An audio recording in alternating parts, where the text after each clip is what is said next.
Hello students, good afternoon. Students, आज आपका new chapter start होने जा रहा है जिसका नाम है पादप वृद्धि एवं परिवर्धन, जो आपके 15 नंबर चैप्टर है। तो इस चैप्टर के अंदर काफी जो आपके सिलेबस है वो हटा दिया गया, जो कुछ बचते आपके पादप हार्मोन जिन्हें पादप वृद्धि नियामक बोला जाता है, तो उनके बारे में हम डिस्कस करेंगे। पादप वृद्धि नियामक, पादप वृद्धि नियामक। तो देखिए, पादप वृद्धि नियामक किसे बोला जाता है? पादपों में उपस्थित कुछ ऐसे कारक जो पादपों की वृद्धि को नियंत्रित करते हैं, यानी कुछ ऐसे कारक होते हैं जो वृद्धि को बढ़ाने का काम करते हैं, कुछ ऐसे कारक होते हैं जो वृद्धि को कम करने का काम करते हैं। तो उन्हें क्या बोला जाता है? पादप वृद्धि नियामक बोला जाता है। और इन पादप वृद्धि नियामक की सबसे पहले हम देखते हैं परिभाषा। वे कारक जो पादपों की वृद्धि को नियंत्रित करते हैं,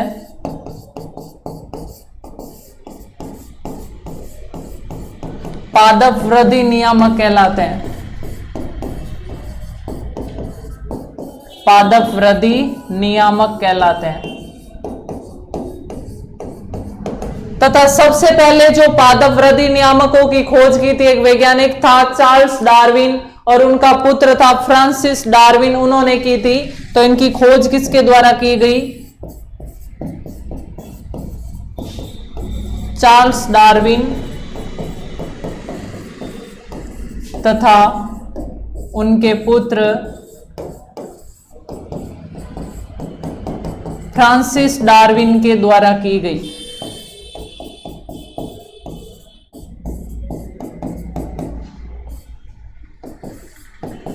चार्ल्स डार्विन तथा उनके पुत्र फ्रांसिस डार्विन के द्वारा की गई। तो ये पॉइंट नोट कीजिए पादप वृद्धि नियामकों के।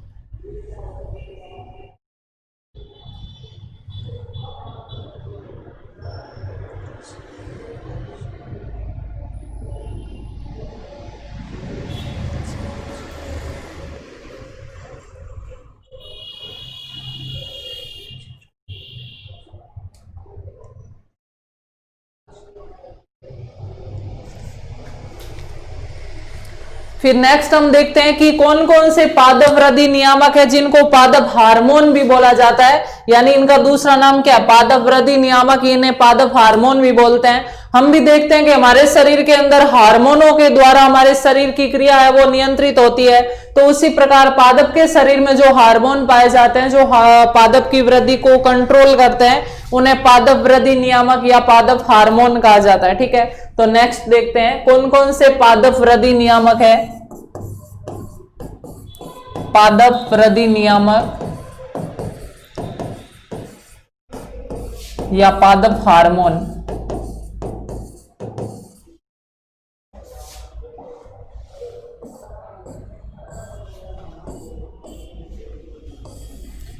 तो ये देखिए कौन कौन से? ऑक्सिन, जिब्रेलिन, साइटोकाइनिन,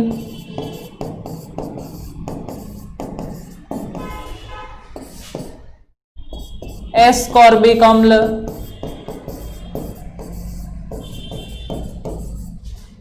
और एथिलीन।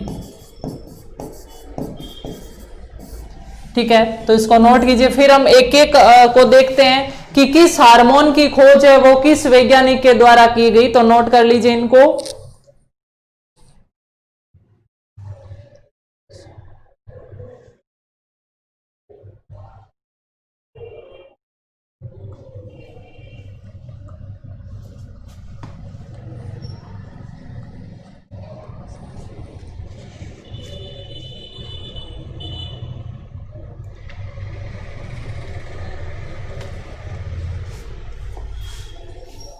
तो अब हम नेक्स्ट देखते हैं कि किस हार्मोन की खोज किस वैज्ञानिक के द्वारा की गई। तो सबसे पहले हम देखते हैं ऑक्सिन,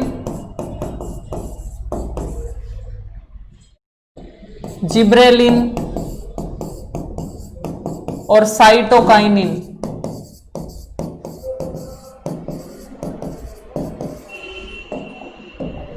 ऑक्सिन की खोज की गई थी FW वेंट द्वारा, FW वेंट द्वारा जई के अंकुर के बीजांकुर चोल में,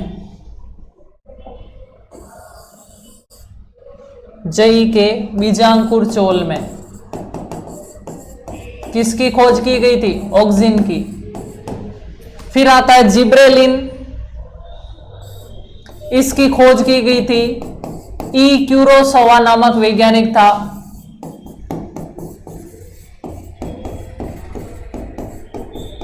ई क्यूरोसोवा द्वारा जिब्रेला नामक कवक में की गई थी।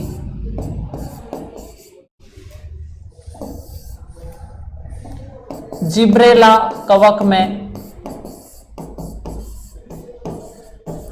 और फिर तीसरा था साइटोकाइनिन, इसकी खोज की गई थी, दो वैज्ञानिक थे स्कूग तथा मिलर,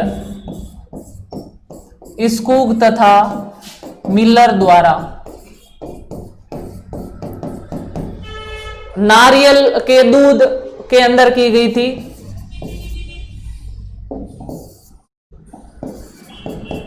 नारियल के दूध तथा डीएनए में की गई थी।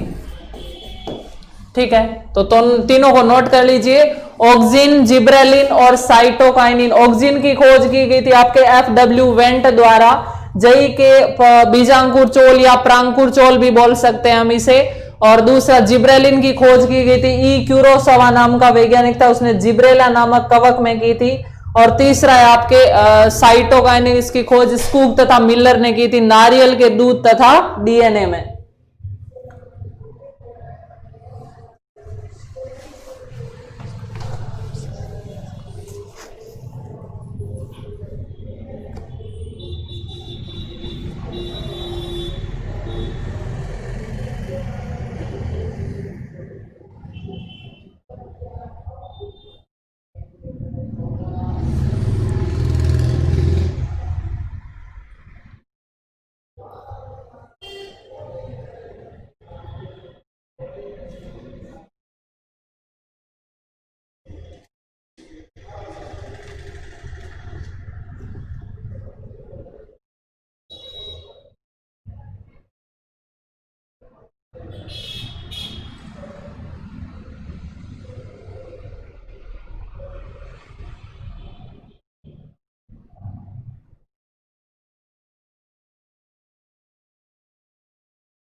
अब हम नेक्स्ट देखते हैं जो आपके एक जो लास्टवा पादप हार्मोन है जिसे इथेलिन, एथाइलिन भी बोला जाता है, एथिलीन भी बोला जाता है इसको। तो ये एकमात्र गैसीय हार्मोन है। तो ये क्वेश्चन भी आपके कई बार पूछा गया है कि पादप हार्मोनों में से कौन सा गैसीय अवस्था में पाया जाने वाला हार्मोन है। तो देखिए एथिलीन एकमात्र गैसीय हार्मोन है। एथिलीन एकमात्र गैसीय हार्मोन है। ठीक है, उसके बाद अब हम देखते हैं वापस सभी हार्मोनों को अलग अलग विस्तार से कि कौन सा हार्मोन का क्या क्या कार्य होता है। तो सबसे पहले अब हम देखते हैं ऑक्सिन। देखिए जो ऑक्सिन हार्मोन है ये क्या करता है, किसी भी पौधे की लंबाई में शीर्षस्थ वृद्धि को प्रेरित करता है। यानी जैसे देखिए ये पौधे का जमीन के नीचे वाला भाग ये कहलाता है मूलांकुर, ऊपर वाला भाग कहलाता है प्रांकुर। अब अगर ये शीर्ष की तरफ बढ़ रहा है तो लंबाई बढ़ेगी, लेकिन अगर ये पार्श्व रूप में बढ़ने लगा तो इसकी चौड़ाई बढ़ने लगेगी। तो जो ऑक्सिन हार्मोन है वो क्या करता है, पौधे की लंबाई में शीर्ष में वृद्धि करवाता है और पार्श्व वृद्धि को क्या करता है, अवरोध करता है। देखिए पार्श्व में शाखाएं कब निकलेगी, पार्श्व वृद्धि कब होगी, जब यहां पर छोटी छोटी क्या निकलेगी, कलियां निकलेगी। तो ये कलियों के वृद्धि को क्या कर देता है, अवरुद्ध कर देता है, ताकि पादप की पार्श्व में वृद्धि ना हो, क्षैतिज वृद्धि ना हो, पादप की केवल ऊर्ध्वाधर वृद्धि हो, जिससे उसकी लंबाई में बढ़ोतरी हो। यानी शीर्ष में लंबाई को क्या करता है, प्रेरित करता है। उसके अलावा ये अनानास में पुष्पन को प्रेरित करता है, टमाटर के फलों में अनिषेक जनन को प्रेरित करता है। यानी बिना निषेचन के फल उत्पन्न होना क्या कहलाता है, अनिषेक फलन कहलाता है, और उसको भी ये क्या करता है, प्रेरित करता है। तो देखिए नेक्स्ट इसका पहला पॉइंट क्या है। वैसे देखिए इनकी खोज से संबंधित सबसे पहले खोजा गया ऑक्सिन, बाद में खोजा गया ऑक्सिन, वो सब आपके नोट्स में लिखा हुआ है, तो आप उसको वहां से वो जो याद करने वाली चीज है आप वहां से याद कर लीजिए। जो समझने वाले पॉइंट्स है वो यहां पर हम डिस्कस कर रहे हैं। तो ऑक्सिन में देखिए यह है हार्मोन, पादप में शीर्ष प्रमुखता को बढ़ावा देता है, शीर्ष प्रमुखता को बढ़ावा देता है।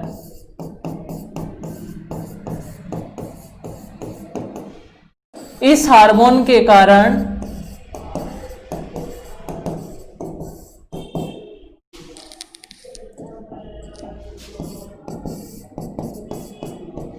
पादप की लंबाई में वृद्धि होती है। यह हार्मोन कली की वृद्धि को रोकता है,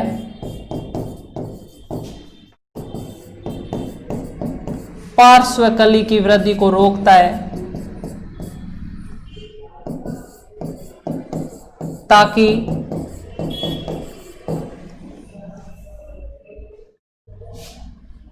ताकि पादप की पार्श्व वृद्धि या शाखाओं का निर्माण ना हो, शाखाओं का निर्माण ना हो। ठीक है, नोट कर लीजिए। पार्श्व वृद्धि को ये इसलिए रोकेगा ताकि ये शीर्ष प्रमुखता को बढ़ावा दे सके।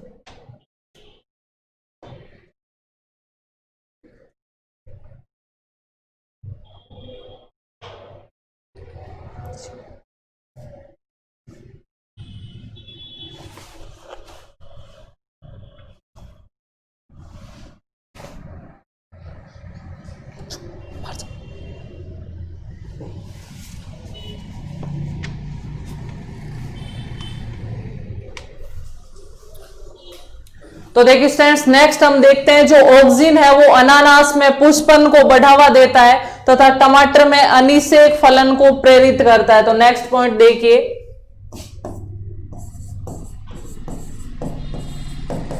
अनानास में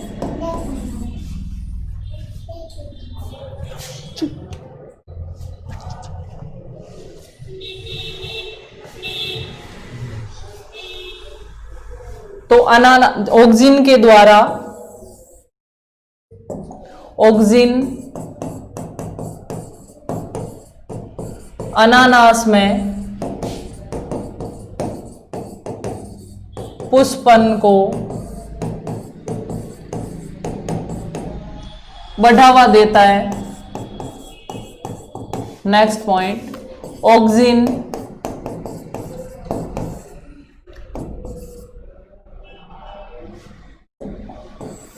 टमाटर में अनिषेक फलन को प्रेरित करता है। ठीक है, अब देखिए नेक्स्ट हम देखते हैं कि जो ऑक्सिन होता है वो क्या करता है, ये लंबाई में वृद्धि को प्रेरित करता है और चौड़ाई में वृद्धि को अवरोधित करता है। तो जो शीर्ष की ओर वृद्धि कर रही होती है कलियां, वो क्या करती है, पार्श्व कलियों को अवरोध कर देती है। उनका मकसद क्या है कि ऑक्सिन ज्यादा है तो पौधा शीर्ष की ओर ज्यादा बढ़ेगा और पार्श्व की ओर कम बढ़ेगा। तो इस प्रकार के जो गुण होते हैं शिखाग्र की ओर वाली कलियों के, इनको क्या बोला जाता है, शिखाग्र प्रधानता बोला जाता है। यानी शीर्ष या शिखर की तरफ जाने वाली कलियां है वो ज्यादा विकसित होती है, जबकि पार्श्व वाली जो कलियां है वो कम विकसित होती है। तो देखिए शीर्ष कलियों द्वारा पार्श्व कलियों की वृद्धि को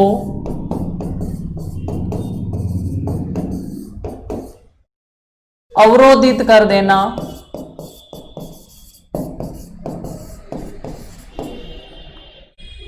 ताकि शीर्ष वृद्धि अधिक हो, इसे शिखाग्र प्रधानता कहा जाता है। इसे शिखाग्र प्रधानता कहा जाता है। ठीक है, नोट कर लीजिए यहां तक पॉइंट्स।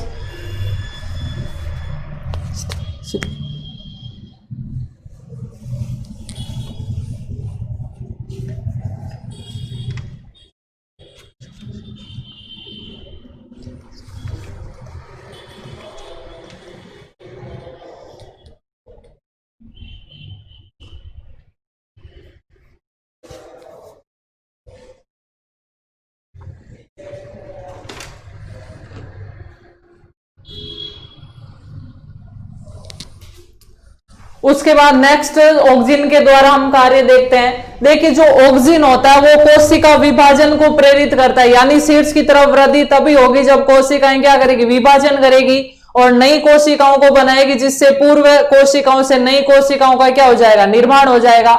तो ऑक्सिन के द्वारा कोशिका विभाजन को प्रेरित किया जाता है। उसके अलावा जो ऑक्सिन्स होते हैं ना, वो क्या करते हैं, खरपतवारों को नाश करने का काम करते हैं, इसलिए इनको शाकनाशी भी बोला जाता है। और एक 2,4-D नाम का ऑक्सिन होता है, वो द्विबीजपत्री खरपतवारों को तेजी से नष्ट करता है।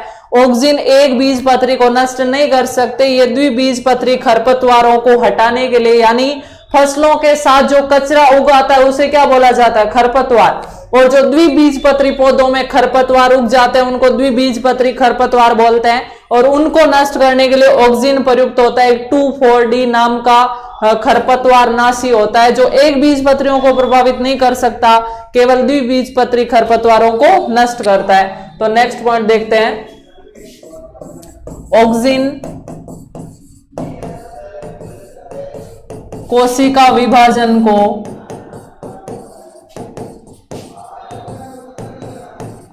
प्रेरित करते हैं।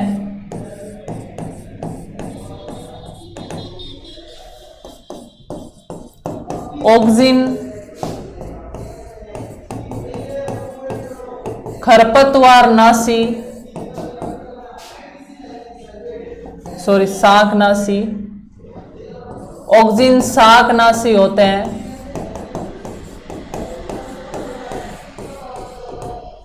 इसका उदाहरण है 2,4-D, एक प्रचलित द्विबीजपत्री खरपतवारनाशी है। यानी 2,4-D नाम का जो ऑक्सिन होता है वो द्विबीजपत्रियों की खरपतवार को क्या कर देता है, नष्ट कर देता है। ठीक है, तो ये आपके ऑक्सिन के पॉइंट है। देखिए जो माली होता है वो गार्डन को तैयार करने के लिए भी ऑक्सिन का उपयोग करता है। वो क्या करता है कि जो ऑक्सिन है वो क्या करेगा, सीड्स की तरफ वृद्धि करेगा। अब चाय के बागानों में क्या किया जाता है, उनके सीड्स को काट दिया जाता है क्योंकि ऑक्सिन यहां पर उपस्थित है। अब अगर ऑक्सिन को काट दिया तो पादप क्या करेगा, साइड के अंदर वृद्धि करेगा, वो गोलाकार पादप हो जाएंगे। और अगर आपको शीर्ष में बढ़ाना है तो शीर्ष से नहीं काटेंगे तो पौधा लंबाई में बढ़ेगा।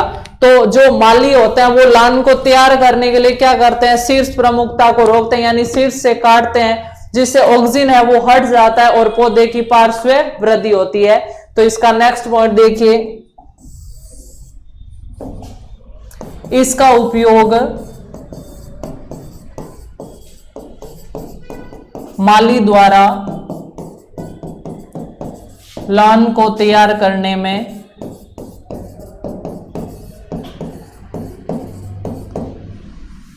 किया जाता है। देखिए ऑक्सिन के विपरीत काम करता है साइटोकाइनिन हार्मोन। साइटोकाइनिन हार्मोन इसका बिल्कुल उल्टा काम करेगा कि ऑक्सिन है वो शीर्ष की प्रमुखता को बढ़ाता है, लेकिन जो साइटोकाइनिन है वो क्या करेगा, साइड में पौधों की लंबाई को बढ़ाएगा। तो साइटोकाइनिन और ऑक्सिन एक दूसरे के व्युत्क्रम में काम करते हैं। ऑक्सिन है वो शीर्ष प्रमुखता को शीर्ष को प्रमुखता देता है, जबकि जो साइटोकाइनिन है वो पार्श्व में वृद्धि ज्यादा करवाता है। नोट कर लीजिए यहां तक पॉइंट्स।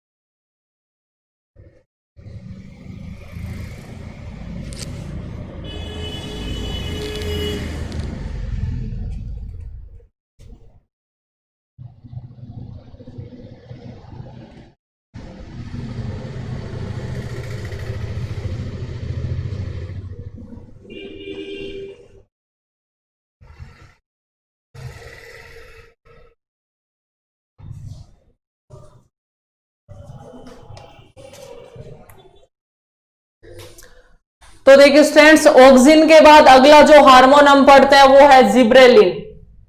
तो नेक्स्ट है जिब्रेलिन।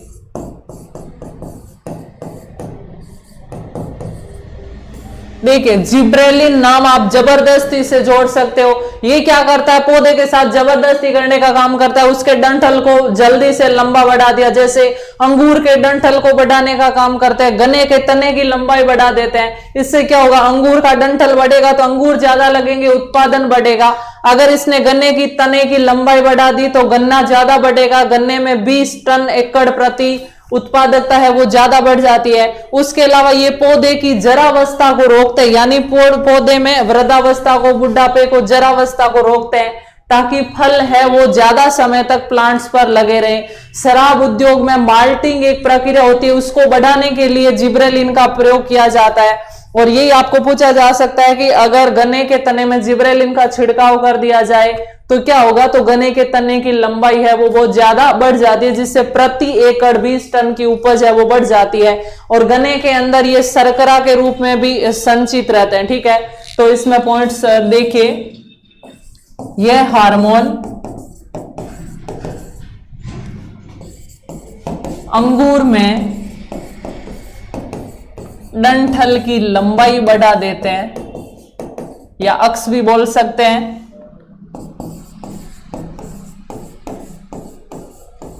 नेक्स्ट पॉइंट, यह हार्मोन पादपों में जरावस्था को रोकते हैं।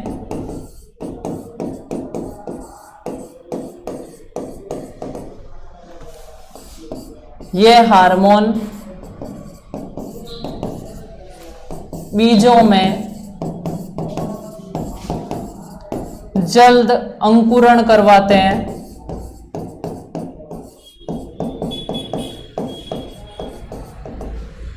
यह हार्मोन शराब उद्योग में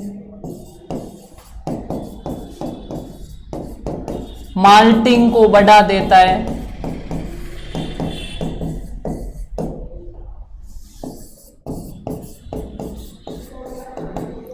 नेक्स्ट पॉइंट,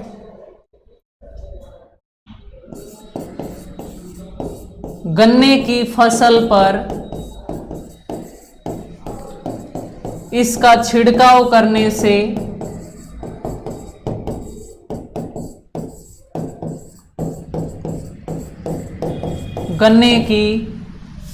गन्ने में तने की लंबाई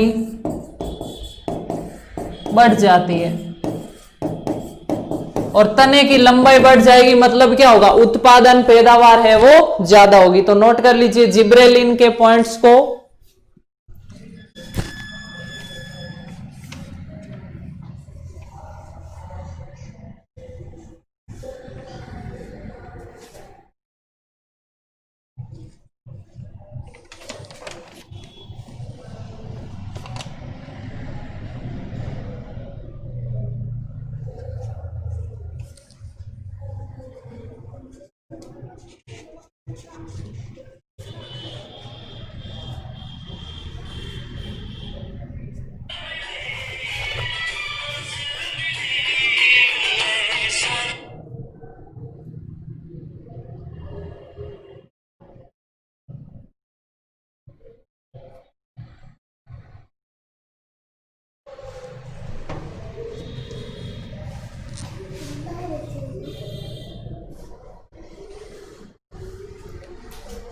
तो देखिए स्टूडेंट्स, ऑक्सिन, उसके बाद हमने देखा जिब्रेलिन, अगला हार्मोन हम देखते हैं साइटोकाइनिन। साइटोकाइनिन, देखिए जैसा कि मैंने आपको ऑक्सिन के साथ भी बताया था कि ये हार्मोन है वो ऑक्सिन के विपरीत काम करने का करता है। यानी ऑक्सिन क्या करता है, शेष प्रमुखता को बढ़ाता है, लेकिन उसके विपरीत जो साइटोकाइनिन है वो पार्श्व वृद्धि को प्रेरित करता है। ठीक है, तो इसका यही पॉइंट ध्यान रखना, जो ऑक्सिन है वो कोशिका विभाजन को प्रेरित करता है, लेकिन जो साइटोकाइनिन है वो कोशिका द्रव्य विभाजन को प्रेरित करता है। तो इसमें पहला पॉइंट यह हार्मोन कोशिका द्रव्य विभाजन को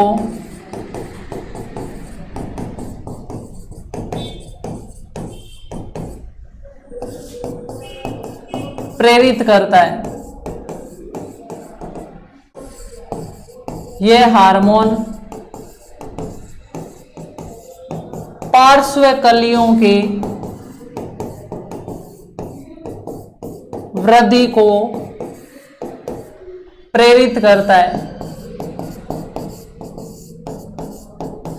नेक्स्ट पॉइंट, यह हार्मोन पत्तियों में क्लोरोप्लास्ट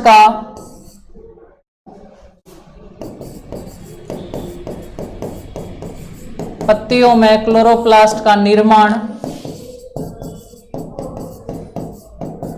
तीव्र तथा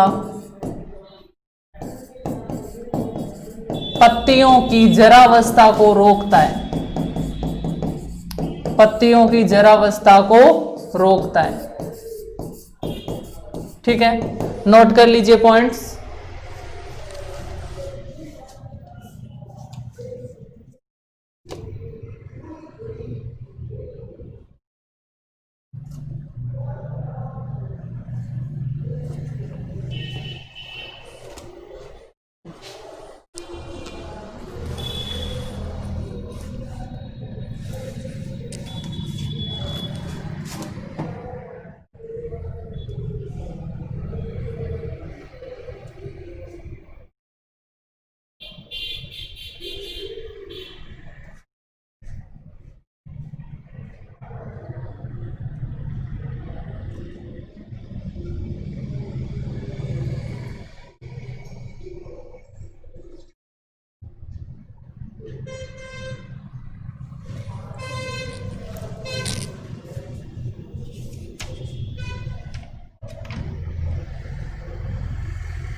तो स्टूडेंट्स नेक्स्ट हार्मोन है आपके एब्सेसिक अम्ल या एस्कॉर्बिक अम्ल।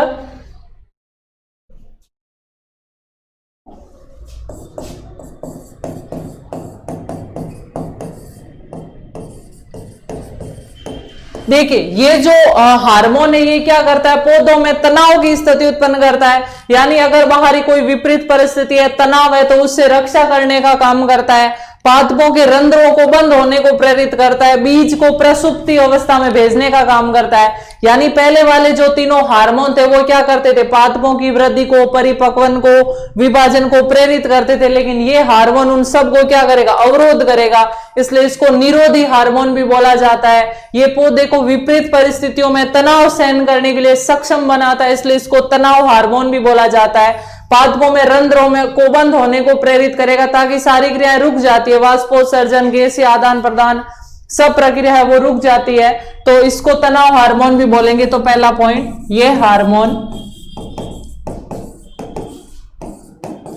पादपों में तनाव को सहन करने की क्षमता प्रदान करता है, इसलिए इसे तनाव हार्मोन भी कहते हैं। तनाव हार्मोन भी कहते हैं। यह हार्मोन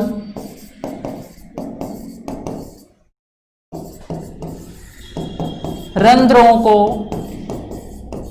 बंद होने, बीजों को प्रसुप्ति अवस्था में जाने के लिए प्रेरित करता है।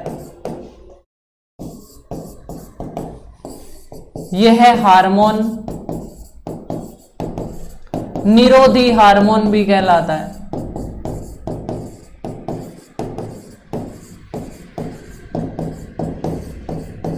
देखिए जैसे हमने देखा था ऑक्सिन का बिल्कुल विपरीत काम करता है साइटोकाइनिन, और ये विपरीत काम कर रहा है किसका, जिब्रेलिन का। जिब्रेलिन क्या कर रहा था, बीजों के अंकुरण को प्रेरित कर रहा था, और ये जो आपके बीजों को प्रसुप्ति अवस्था मतलब बीज का दब जाना, उसका अंकुरित ना होना, तो ये प्रसुप्ति अवस्था को प्रेरित करता है। वो पौधे के विभाजन को, परिपक्वन को ज्यादा प्रेरित कर रहा था, ये उसको रोकता है। तो ऑक्सिन के विपरीत काम करता है साइटोकाइनिन, जबकि जिब्रेलिन के विपरीत काम करता है एब्सिसिक अम्ल, और ये पादप को तनाव के लिए क्षमता प्रदान करता है, विपरीत परिस्थितियों से रक्षा करने का काम करता है, इसलिए इसको तनाव हार्मोन भी कहा जाता है। नोट कर लीजिए।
इसके बाद देखिए स्टूडेंट्स, अगला जो आपके लास्ट हार्मोन है उसका नाम है एथिलीन।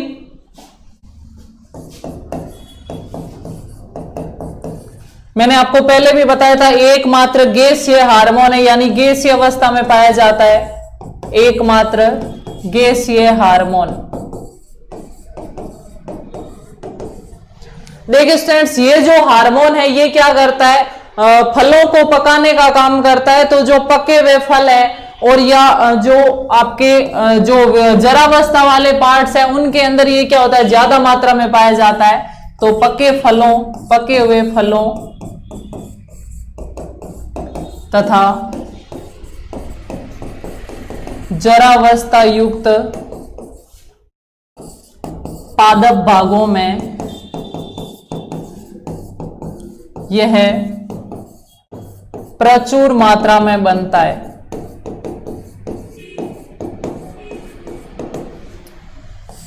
यह बीज प्रसुप्ति को तोड़ता है।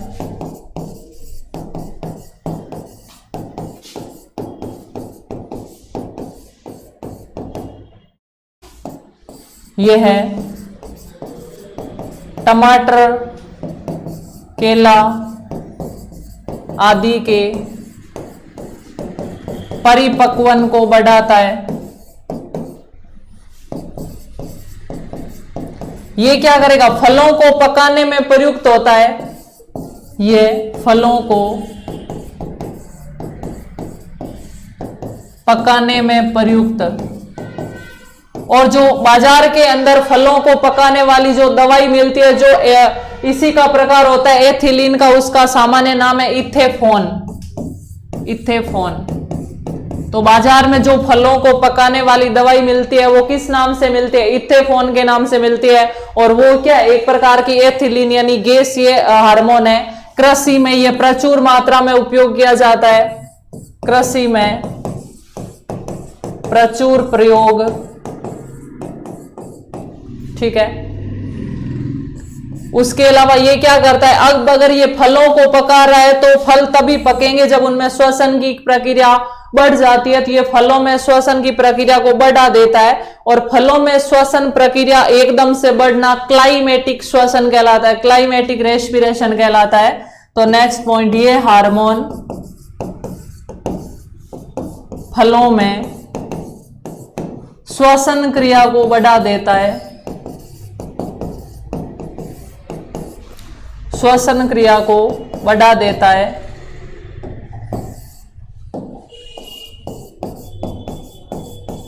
जिसे क्लाइमेटिक श्वसन कहा जाता है।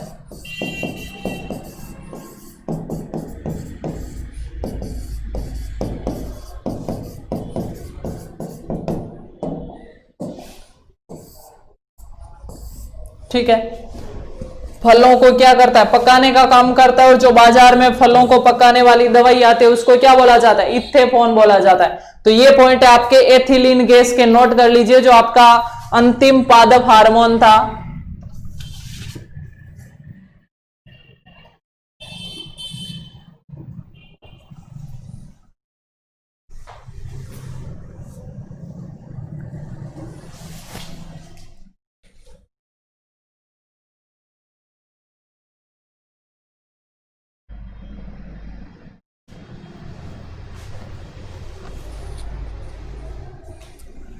तो देखिए स्टूडेंट्स, इसके द्वारा इस प्रकार हमने जो पादप हार्मोनों को डिस्कस किया। ये चैप्टर वैसे तो काफी बड़ा था, इसमें वसंतीकरण, दीप्तिकालिता, वो काफी पॉइंट थे, वृद्धि को ग्राफ से दर्शाने वाले, लेकिन वो आपके न्यू सिलेबस में सबको हटा दिया गया। आपके सिर्फ क्या रखे गए? पादप हार्मोन रखे गए। तो आपको ध्यान रखना है, इन्हें पादप हार्मोन या पादप वृद्धि नियामक बोलते हैं, जो 5 प्रकार के होते हैं: ऑक्सिन, साइटोकाइनिन, जिब्रेलिन, एब्सिसिक अम्ल और आपके एथिलीन। एथिलीन एकमात्र गैसीय हार्मोन है, बाकी गैसीय अवस्था में नहीं पाए जाते। और किस हार्मोन का क्या कार्य है वो सब हमने डिस्कस किया। तो इसको बिल्कुल ध्यान से पढ़ के, समझ के, और इतना पोर्शन है इस टॉपिक का वो याद कर लीजिए। बाकी मिलते हैं नेक्स्ट क्लास में एक नए टॉपिक के साथ। तब तक के लिए थैंक यू सो मच।